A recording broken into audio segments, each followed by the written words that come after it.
Hello everyone, welcome back to प्रिक्सजन YouTube channel.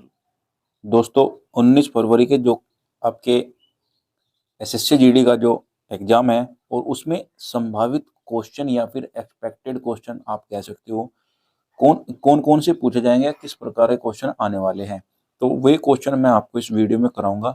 Expected question रहने वाले हैं। जिस प्रकार के क्वेश्चन एसएससी जीडी की तीनों शिफ्टों में पूछे जा रहे हैं, उसी प्रकार के क्वेश्चन मैं आपको इस वीडियो में कराऊंगा। दोस्तों, वीडियो अच्छी लगे तो एक लाइक जरूर दे देना, और चैनल पर नए आए तो चैनल को प्लीज सब्सक्राइब कर लेना, और परीक्षा विजन जो है टेलीग्राम चैनल जो है ज्वाइन कर लेना। वहाँ पर आपको इसकी पीडीएफ भी मिल जाएगी। और वीडियो अच्छी लगे तो एक लाइक जरूर दीजिएगा। पहला क्वेश्चन देखते हैं यहाँ पर, हाल ही में किस देश में महिला खिलाड़ियों ने हिजाब पहनने पर प्रतिबंध लगाया है। दोस्तों, आपको आंसर बताना है, क्या होगा आंसर। तो आंसर हो जाएगा आपका यहाँ पर अमेरिका। ऑप्शन नंबर बी यहाँ पर बिल्कुल करेक्ट हो जाता है। तो बी इज राइट आंसर होगा। आगे क्वेश्चन देखते हैं। आगे क्वेश्चन है आपका, राज्य के नीति निर्देशक तत्व कहाँ के संविधान से लिए गए हैं। तो आंसर होगा आपका आयरलैंड से। Option number B is right answer होगा। दोस्तों, इंपॉर्टेंट क्वेश्चन है, कई बार एग्जाम में पूछा भी जा चुका है, तो वीडियो को लाइक भी जरूर करें। ठीक है, तो ये जो है आपका राज्य के नीति निर्देशक सिद्धांत भारतीय संविधान के आयरलैंड से लिए गए हैं, और जिसका वर्णन भारतीय संविधान के भाग 4 में अनुच्छेद यानी कि आर्टिकल कह सकते हैं आप, आर्टिकल 36 से लेकर 51 तक इनका जो है वर्णन किया गया है। और वैधानिक शक्ति प्राप्त इनको नहीं है, अतः इन्हें जो है न्यायालय द्वारा लागू नहीं किया जा सकता। तो ये इसके बारे में अदर डिटेल थी, ये भी आपको देखकर चलनी है। आगे क्वेश्चन की बात करें। अगला क्वेश्चन है आपका, भारतीय रिजर्व बैंक का कार्य नहीं है। तो नोट निर्गमन ये भी है, बैंकों का बैंक ये भी है, और सरकार का बैंक ये भी है, जनता से जमा स्वीकार करना ये नहीं है। तो आंसर इज राइट, यानी डी ही यहाँ पर करेक्ट हो जाता है। भारतीय रिजर्व बैंक की जो स्थापना है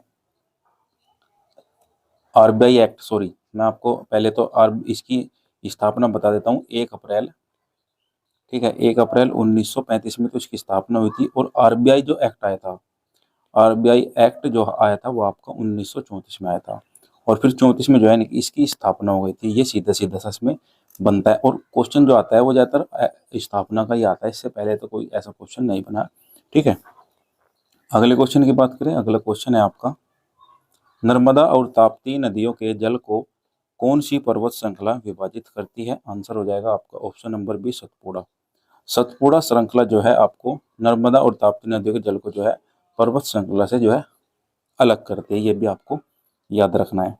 और सतपुड़ा भारत के मध्य भाग में स्थित है। यह एक जो है पर्वतमाला है, और इसमें जो है मुख्यतः ग्रेनाइट एवं बेसाल्ट चट्टानों से निर्मित है। ठीक है, आगे चलते हैं। अगला क्वेश्चन है यहाँ पर, आभास लगन शब्द का प्रयोग सर्वप्रथम किसने किया था। आंसर होगा आपका मार्शल ने। ऑप्शन नंबर ए यहाँ पर करेक्ट हो जाता है। आभास लगन शब्द का सर्वप्रथम जो है मार्शल ने किया था। इसके विचार में अनेक उत्पत्ति साधनों के जो है पूर्ति अल्पकाल के स्थिर या बोलचाल होती है। ठीक है, अगले क्वेश्चन की बात करें। अगला है, बौद्ध धर्म की चौथी संगति कहाँ हुई थी। तो बौद्ध धर्म की चौथी संगति या समिति बताना है, तो आंसर हो जाएगा आपका ऑप्शन नंबर डी, कुंडल वन में। ऑप्शन नंबर डी यहाँ पर करेक्ट हो जाता है। बौद्ध धर्म के संस्थापक महात्मा बुद्ध थे। बौद्ध धर्म ने अपना जो है उपदेश जनसाधारण में प्रचलित पाली भाषा में दिया था। जो पहला उपदेश था वो आपका पाली भाषा में था, ये भी आपको याद रखना है। आगे देखते हैं। अगला क्वेश्चन है आपका, यरूशलेम किसका पवित्र शहर है। तो यरूशलेम बताना है, तो आंसर होगा आपका यहूदियों का, ईसाइयों का, मुस्लिमों का, मतलब तीनों का ही है। तो आंसर हो जाएगा इन सभी का जो है यरूशलेम पवित्र शहर माना जाता है। अगले क्वेश्चन की बात करें। दोस्तों, इस प्रकार के ही क्वेश्चन आपको देखने को मिलेंगे। अगर आप भी गवर्नमेंट एग्जाम की तैयारी कर रहे हैं तो ये क्वेश्चन या फिर ये वीडियो आपके लिए बहुत ही ज़्यादा कारगर साबित होने वाली है किसी भी एग्जाम के लिए। खासकर अगर आप एसएससी का पेपर दे रहे हो, या फिर आरपीएफ पुलिस का, या फिर आरपीएफ कांस्टेबल एसआई का, तो उनके लिए भी यह बहुत ज़्यादा वीडियो इंपॉर्टेंट रहने वाली है। विश्व में किस देश में सोने की खपत सबसे अधिक है। आंसर हो जाएगा आपका ऑप्शन नंबर सी, भारत में। भारत में जो है सोने की सबसे ज़्यादा जो है खपत मानी जाती है। तो आंसर होगा आपका option number C is right. अगले क्वेश्चन की बात करें। अगला है, कौन सा यंत्र यांत्रिक ऊर्जा को विद्युत ऊर्जा में परिवर्तित करता है। आंसर हो जाएगा आपका ऑप्शन नंबर सी डायनोमा। डायनोमा जो है आपका यांत्रिक ऊर्जा को विद्युत ऊर्जा में जो है परिवर्तित करता है। अगले क्वेश्चन की बात करें दोस्तों, अगला क्वेश्चन है आपका, निम्न में कौन मानव शरीर की जीवन रेखा है? तो आंसर होगा आपका कार्बोहाइड्रेट। कार्बोहाइड्रेट जो है मानव शरीर की जीवन रेखा मानी जाती है। ऑप्शन नंबर ए यहाँ पर बिल्कुल करेक्ट हो जाता है। दोस्तों प्लीज वीडियो को जरूर लाइक करें क्योंकि वीडियो बहुत ज़्यादा इंपॉर्टेंट और मेहनत करके बनाई गई है। अगला क्वेश्चन है, जब एक पटाखा फटता है तो रासायनिक ऊर्जा में किसमें परिवर्तित होती है? आंसर होगा आपका, पहला ही आंसर सही माना जाता है, यानी कि ऊष्मा जो है प्रकाश एवं यांत्रिक ऊर्जा में जो है परिवर्तित हो जाती है। ऑप्शन नंबर ए यहाँ पर बिल्कुल करेक्ट हो जाता है।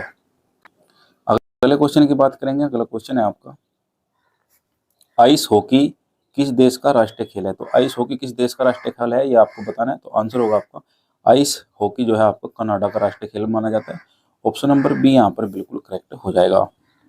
अगले क्वेश्चन की बात करेंगे। अगला क्वेश्चन है आपका, चालुक्य राजा पुलकेशिन द्वितीय ने हर्ष को किस नदी के तट पर हराया था? आंसर हो जाएगा आपका ऑप्शन नंबर डी नर्मदा नदी पर। नर्मदा नदी कहाँ पर है? ये आपकी एमपी में है, ठीक है, मध्य प्रदेश में। ये भी आपको पता होना चाहिए। और जो है इसका चालुक्य पुलकेशिन सेकंड तथा मतलब वर्षवर्धन के बीच में जो है ये 612 में युद्ध हुआ था। लगभग नर्मदा नदी के तट पर युद्ध लड़ा गया था। इस युद्ध में जो है पुलकेशिन ने हर्षवर्धन को हरा दिया था। ये भी आपको याद रखना है। अगले क्वेश्चन की बात करें, CGS इकाई चुंबकीय क्षेत्र की तीव्रता के लिए है। आंसर बताना है। आंसर होगा आपका Gauss. Gauss is right. Option number A यहाँ पर बिल्कुल करेक्ट हो जाता है। अगले क्वेश्चन की बात करेंगे। अगला है आपका, निम्नलिखित ग्रहों में से किसकी कक्षा पृथ्वी की कक्षा के निकटतम है? आंसर होगा आपका ऑप्शन नंबर डी यानी कि शुक्र की। ऑप्शन नंबर डी यहाँ पर बिल्कुल करेक्ट हो जाता है। अगला क्वेश्चन है, निम्नलिखित में से किस पर गोलीय चालक का विभव निर्भर नहीं करता है? तो आंसर होगा आपका गोले के द्रव्यमान पर। Option number C is right हो जाता है। नेक्स्ट क्वेश्चन है, भारत के संविधान की निम्नलिखित में से कौन सी एक अनुसूची में दल बदल विरोधी कानून विषयक उपपद है? तो आंसर होगा आपका ऑप्शन नंबर डी यानी कि 10वीं अनुसूची में। आंसर होगा आपका option number D is right.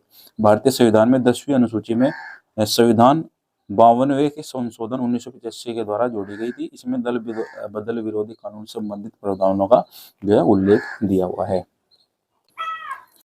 Next question है आपका, भारतवर्ष की राष्ट्रीय आय का अनुमान सर्वप्रथम किसने लगाया था? तो भारतवर्ष की राष्ट्रीय आय का जो अनुमान है सबसे पहले ये आपका दादा भाई नौरोजी ने लगाया था। ऑप्शन नंबर डी पे करेक्ट होगा। ऑप्शन नंबर डी यहाँ पर करेक्ट हो जाएगा। भारतीय राष्ट्रीय का अनुमान सर्वप्रथम जो है 1867 और 68, ठीक है, इस वर्ष में इसका अनुमान लगाया गया था और वो दादा भाई नौरोजी ने लगाया था। जबकि वर्तमान में राष्ट्रीय आय की गणना केंद्रीय सांख्यिकी संगठन यानी कि CSO के द्वारा की जाती है, जिसकी स्थापना जो है 2 मई 1991 में की गई थी। ठीक है, इतना ही आपको याद रखना है, इससे क्वेश्चन आपके बन जाते हैं। अगले क्वेश्चन की बात करें। अगला क्वेश्चन है, विधायी शक्तियों की संज्ञा सूची में समाविष्ट किसी विषय के संबंध में भारत के उच्चतम न्यायालय के अधिकार क्षेत्र बढ़ाने का अधिकार दिया गया है? आंसर हो जाएगा आपका ऑप्शन नंबर सी संसद को। संसद को ही इसका अधिकार दिया गया है। ऑप्शन नंबर सी यहाँ पर करेक्ट हो जाता है। आगे क्वेश्चन है आपका, किसी तत्व के दो समास्थानिक किन गुणों में अवश्य में भिन्न होती है? तो आंसर होगा आपका ऑप्शन नंबर ए यानी कि न्यूट्रॉन संख्या और परमाणु द्रव्यमान में। ऑप्शन नंबर ए यहाँ पर बिल्कुल करेक्ट हो जाता है। आगे क्वेश्चन की बात करें। अगला क्वेश्चन है, बुझे चूने का रासायनिक सूत्र। वेरी वेरी इंपॉर्टेंट क्वेश्चन है दोस्तों।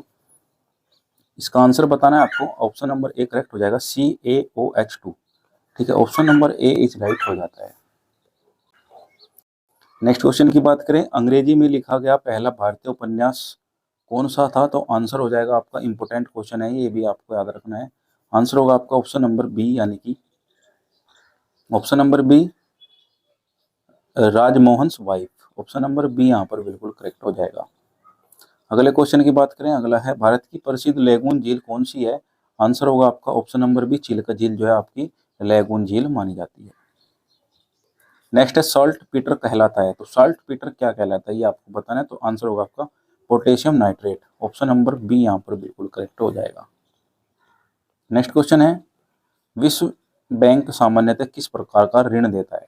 तो ये बताना है विश्व बैंक जो है किस प्रकार का ऋण देता है। तो आंसर होगा आपका ऑप्शन नंबर डी मध्य एवं दीर्घकालीन। ठीक है, तो इसके बारे में बताता हूँ। विश्व बैंक जो है राष्ट्रीय संयुक्त राष्ट्रीय विशिष्ट संस्था है, इसका मुख्यालय जो है वाशिंगटन है, वाशिंगटन हो जाएगा। और इसमें जो है विश्व बैंक जो है देशी सदस्य राष्ट्रों को पुनर्निर्माण एवं विकास के कार्यों में आर्थिक सहायता हेतु मध्य एवं दीर्घकालिक ऋण उपलब्ध कराता है। अंतर्राष्ट्रीय निवेश को बढ़ावा देना तथा विश्व में गरीबी को कम करने के लिए यह ऋण देता है। नेक्स्ट क्वेश्चन की बात करें। नेक्स्ट है आपका क्वेश्चन, निम्नलिखित में से कौन सा लक्षण अल्फा किरणों और बीटा किरणों में विद्यमान है परंतु गामा किरणों में नहीं है? आंसर हो जाएगा आपका ऑप्शन नंबर सी, आवेश की उपस्थिति में। Option number C is right हो जाता है। आगे देखते हैं अगला क्वेश्चन, उत्तर गुप्त युग में कौन सा विश्वविद्यालय प्रसिद्ध था? तो आंसर होगा आपका option number C, Nalanda. Nalanda जो है इस राइट आंसर होगा। नालंदा विश्वविद्यालय की स्थापना जो है गुप्त सम्राट ने की थी, ये भी आपको पता होना चाहिए। गुप्त सम्राट ने की थी, मतलब प्रथम ने, गुप्त सम्राट प्रथम ने 415 ईस्वी है, 454 ईस्वी में इनका जो है राज्य शासन काल था। बिहार में की थी इसकी स्थापना। उत्तर गुप्त में यह विश्वविद्यालय शिक्षा का प्रधान केंद्र बना रहा था। आगे देखते हैं अगला क्वेश्चन, उष्मा का सर्वोत्तम चालक है? तो उष्मा का सर्वोत्तम चालक आंसर होगा आपका पारा।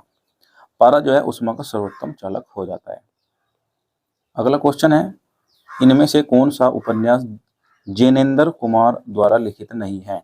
आंसर होगा आपका रंगभूमि जो है, आप इसका जैनेन्द्र कुमार का नहीं है, बल्कि सभी हो जाएंगे ये भी। ठीक है, तो आंसर ही पूछा है, तो ऑप्शन नंबर ए ही यहाँ पर करेक्ट हो जाता है। अगला क्वेश्चन है, अर्थशास्त्र में उत्पादन है? तो अर्थशास्त्र में उत्पादन है तो आंसर होगा आपका ऑप्शन नंबर बी, वस्तु में उपयोगिता का सृजन। अगला क्वेश्चन देखते हैं। अगला है, भारतीय संसदीय प्रणाली ब्रिटिश संसदीय प्रणाली से इस बात से भिन्न है कि भारत में? आंसर होगा आपका डी, न्यायिक पुनर्विलोकन की प्रणाली है। ऑप्शन नंबर डी यहाँ पर बिल्कुल करेक्ट हो जाता है। आगे देखते हैं अगला क्वेश्चन, भारत में गर्म दल आंदोलन के जनक किन्हें माना जाता है? तो आंसर होगा आपका ऑप्शन नंबर डी, बाल गंगाधर तिलक को। ऑप्शन नंबर डी यहाँ पर बिल्कुल करेक्ट हो जाएगा। दोस्तों वीडियो को प्लीज लाइक भी करते हुए चले, और चैनल पर जो भी नए जुड़े हैं तो चैनल को प्लीज सब्सक्राइब जरूर कर ले। नेक्स्ट क्वेश्चन है, हड़प्पा के लोगों की सामाजिक पद्धति क्या थी?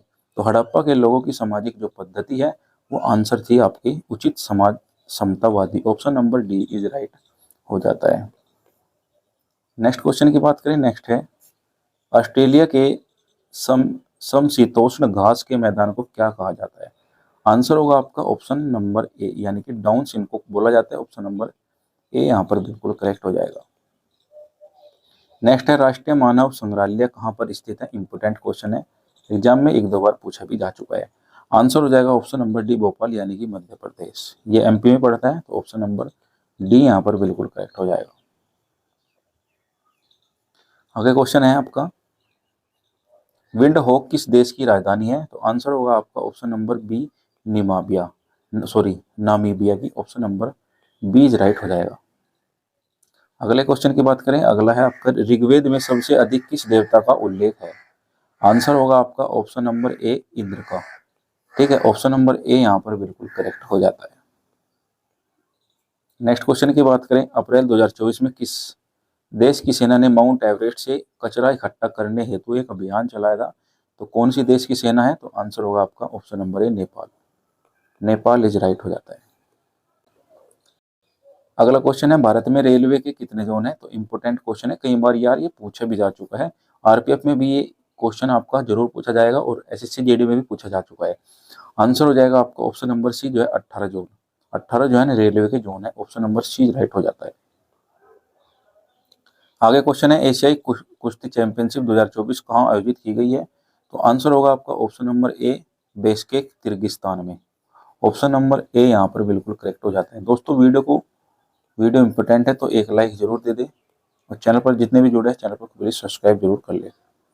नेक्स्ट है, भारत में पहली इलेक्ट्रिक रेल कब चली थी? तो इलेक्ट्रिक रेल कब चली थी? आंसर होगा आपका ऑप्शन नंबर बी, 1925 में। 1925 में इलेक्ट्रिक रेल चलाई गई थी। ऑप्शन नंबर बी यहाँ पर बिल्कुल करेक्ट हो जाएगा। नेक्स्ट क्वेश्चन है, प्रधानमंत्री मातृत्व वंदना योजना के तहत गर्भावस्था या स्तनपान करने वाली महिलाओं को कितनी धनराशि देने का प्रावधान है? तो आंसर होगा आपका ऑप्शन नंबर सी, 6,000 रुपये। ऑप्शन नंबर सी ये करेक्ट हो जाता है। नेक्स्ट है, मैत्री एक्सप्रेस किन दो देशों के बीच में चली थी? तो आंसर होगा आपका, चलती है ऑप्शन नंबर ए, यानी कि इंपॉर्टेंट क्वेश्चन है, तो आंसर होगा आपका ऑप्शन नंबर डी, बांग्लादेश और भारत के बीच में जो है मैत्री एक्सप्रेस ट्रेन चली गई थी। ऑप्शन नंबर डी यहाँ पर बिल्कुल करेक्ट हो जाएगा। अगला क्वेश्चन है आपका, सामाजिक न्याय और अधिकारिता मंत्रालय द्वारा संचालित समावेशी भारत अभियान निम्न में से किससे संबंधित है? तो आंसर होगा आपका ऑप्शन नंबर बी, दिव्यांग से। ऑप्शन नंबर बी यहाँ पर बिल्कुल करेक्ट हो जाता है। नेक्स्ट क्वेश्चन और आखिरी क्वेश्चन दोस्तों, वर्ष 2024-25 में कैप्टिव व वाणिज्यिक कोयला ब्लॉकों द्वारा कोयला उत्पादन हेतु भारत सरकार का क्या लक्ष्य है? तो आंसर होगा आपका ऑप्शन नंबर डी, यानी कि 170 मिलियन टन जो है कोयला का लक्ष्य रखा गया है। तो ऑप्शन नंबर डी करेक्ट होगा। दोस्तों वीडियो अच्छी लगी हो तो एक लाइक जरूर करना, और जो चैनल पर आए हैं तो चैनल को प्लीज़ सब्सक्राइब जरूर कर लेना। और टेलीग्राम में इसका जो है आपको पीडीएफ चाहिए तो टेलीग्राम ग्रुप में वहाँ पर आपको इसकी पीडीएफ मिल जाएगी, तो टेलीग्राम ग्रुप ज्वाइन कर लेना। तो दोस्तों ऐसे ही हम एक्सपेक्टेड क्वेश्चन लाते रहेंगे, तो आपका जो है मनोबल इससे पढ़ने के बाद जो है उठने लगेगा। ठीक है, तो दोस्तों वीडियो अच्छी लगे तो एक लाइक जरूर कर देना। मिलते हैं नेक्स्ट वीडियो में, तब तक के लिए धन्यवाद।